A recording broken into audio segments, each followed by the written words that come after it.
Second question is like the time. The most difficult thing to imagine. Even I can even imagine in the sense that I may not be experiencing, but I can even imagine there is an awareness, etc. And many of you, who have this non-dual, who communicate this non-dual philosophy, time doesn't exist, Mm. right? Mm.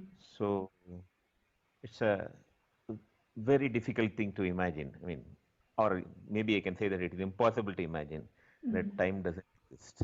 Yeah, yeah. But Time doesn't the, exist means actually um, um, there is no continuity. There is no continuity to anything. mm, There's almost like if time doesn't exist, uh, n- uh, nothing exists. nothing's happening. Yeah, there we go. There's the appearance of things, but that's all it is. It's the appearance of things. In actuality, when you really come, those zoom into who you are, everything begins to disappear. There is no time. There is no you. There is no world. There is no floor. There is no sofa. There is no good or bad or right or wrong. There needs to be apparent time for the character. There needs to be things happening for the character to be able to function in this society. But it's seeing that that's all it is a functioning. It's in no way depicting truth. Time is a human invention. Space is a human invention. It's not the laws of the universe. It's something that the mind made up, and this is why science never fits. Can you repeat it? You were talking about space and it's an invention. Is it Mm-hmm. what you are saying? Yeah, an invention of the human mind. It's not an actuality. Oh, okay. It's not. It's not. Um, yeah, it's not the nature of reality. The nature of the reality is nothing appearing as everything, and everything being nothing. It's this emptiness and fullness,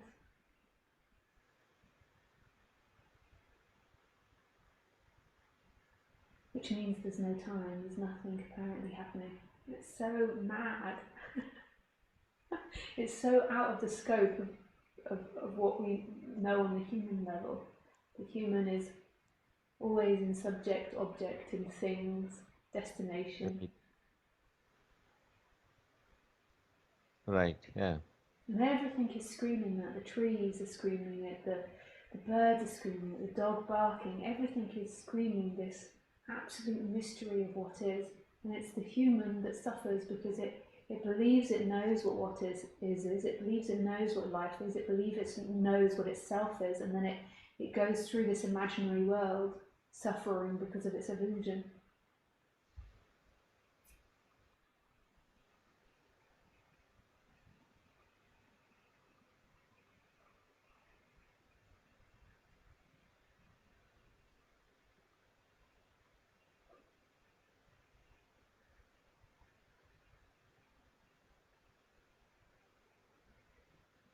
Can we say that in our sleep, deep sleep, Mm-hmm.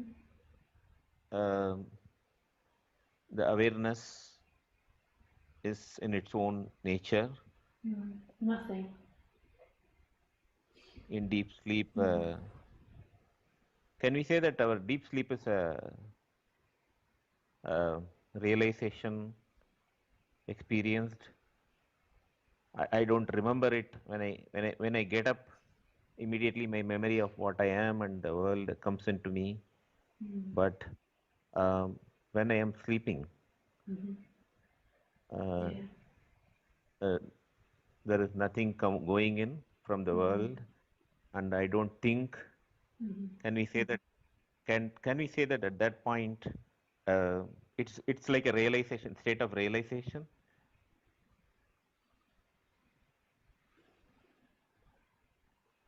Or what is the difference between my deep sleep Mm. or when I am consciously realized or enlightened? Like you are in the state, actually, you are in that state of enlightenment. Mm. And what is the difference between that state and the deep sleep state. And deep sleep is nothing. Like nothing's happening in deep sleep.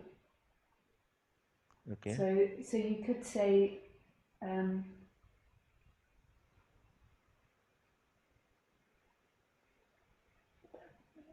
what we imagine it to be is not true. So you've got an imagination of deep sleep, and everything that you imagine about deep sleep isn't deep sleep because it's something that is a form that you've put onto it. So deep sleep is nothing. It's not a thing that we can imagine happening. But it's so amazing that it's so free deep sleep of any containment that it doesn't even exist. So deep sleep doesn't even have existence in it. Oh, okay, okay. Like it doesn't have. It never exists. Deep sleep. Okay, okay. That sounds so conceptual, and it's like the best I can do with it. But deep sleep never comes into manifestation. Right. Okay. Okay. Right. And what happens in life, as opposed to deep sleep, is its manifestation. But manifestation contains half of it is that deep sleep, you could say. But when life is happening, it's in existence. So therefore, it's recognizing itself. But that doesn't mean that everything is secondary to nothing. Like everything and nothing are the same thing. Everything is that nothingness. So a lot of teachers would say that nothingness is the true source of who you are.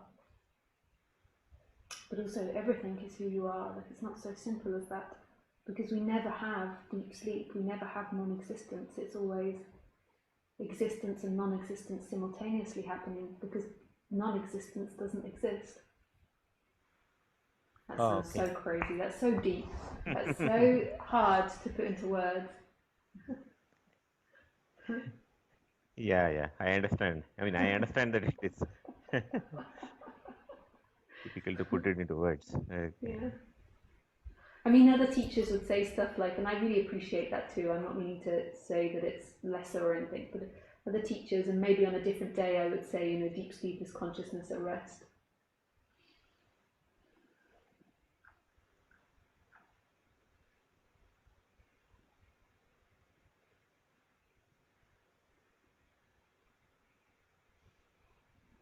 Okay. Thanks a lot, Lisa. Thanks, Thanks for Harry. patiently answering. Oh, with pleasure. Thank you for the questions. I enjoyed that. Thank you. Nice. Okay, bye, Harry.